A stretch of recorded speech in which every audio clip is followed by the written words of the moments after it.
welcome to FOI Fest 2026.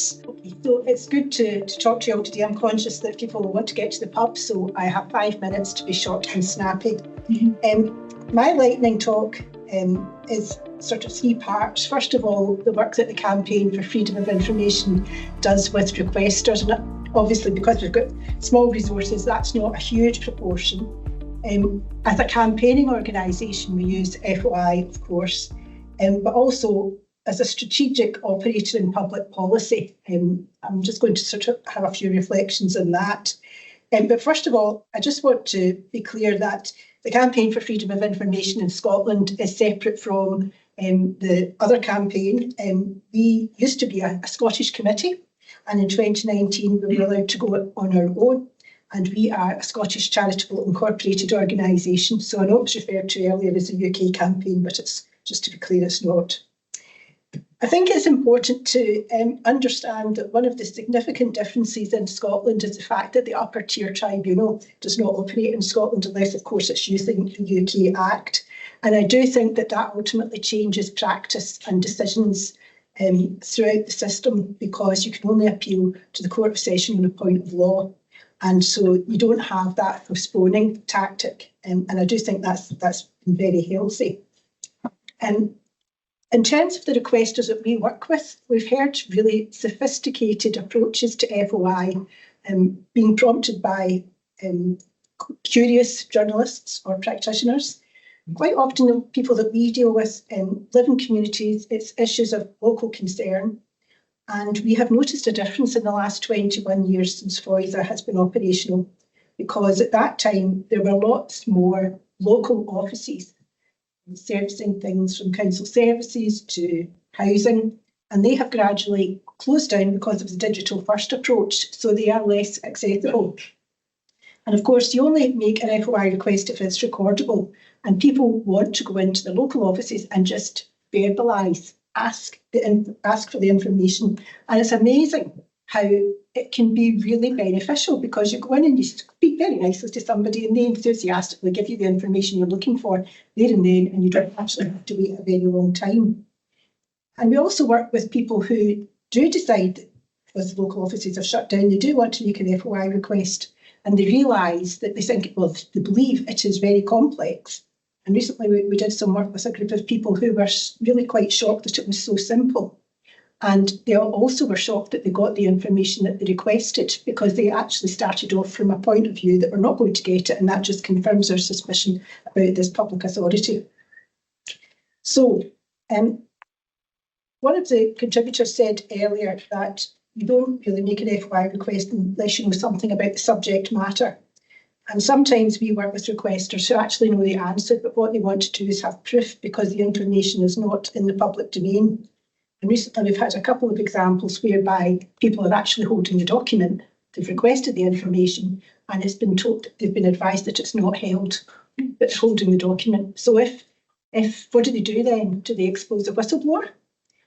Or what do they do? So that's an interesting one to navigate. One of the other issues that we find out with requesters is that FOI practitioners very often complain that people write very bad FOI requests, but we do point out that they've not had the same training that FOI practitioners have had, so give them a break, please. There is also, on the other side, a problem with FOI practitioners not actually knowing what they hold, and we're very aware that they are dependent on colleagues knowing what they hold or being prepared to admit what they hold. And that's one of the reasons why we are very supportive in terms of the Freedom of Information Reform Scotland Bill, that FOI practitioners be put on a formal footing to give them authority within their organisation to require their colleagues to produce what they know, so it can be considered for disclosure. In terms of a campaigning tool, I said earlier that one of the issues we're very concerned about is the fact that NGOs are reluctant to use FOI. And sometimes we have to make the FOI requests for some NGOs who do not want to spoil the relationship with the funding body, because it's seen as aggressive or confrontational. And sometimes we have to frame the FOI request quite differently, because if we framed it because of what they know, the recipient authority would know that it was them that was asking. I mean, it gets so complicated sometimes. So sometimes you have to kind of feign a degree of ignorance in order to get the FOI right. I would also say that in terms of a campaigning tool, FOI has been hugely beneficial in improving public trust. And that, of course, depends on the information being published. And we're very conscious, and I know the Commissioner's Office has done some work about this in the past, that a matter of concern is when people get FOI responses back, and I don't know if you've been in this position, it's got a copyright statement at the end about not sharing, and that the organisation that had shared it, they retain copyright. Now, to the layperson, that's quite a startling warning. And that's something, therefore, they worry about. Can I share it with the community council? Can I share it with the action group? Can I share it with my relatives? And there is a drive towards plain English, but they might reveal the information, but people might be scared to share it. So I could go on for quite a while, but I won't. I would just say that somebody had talked earlier about social media and making an FOI request.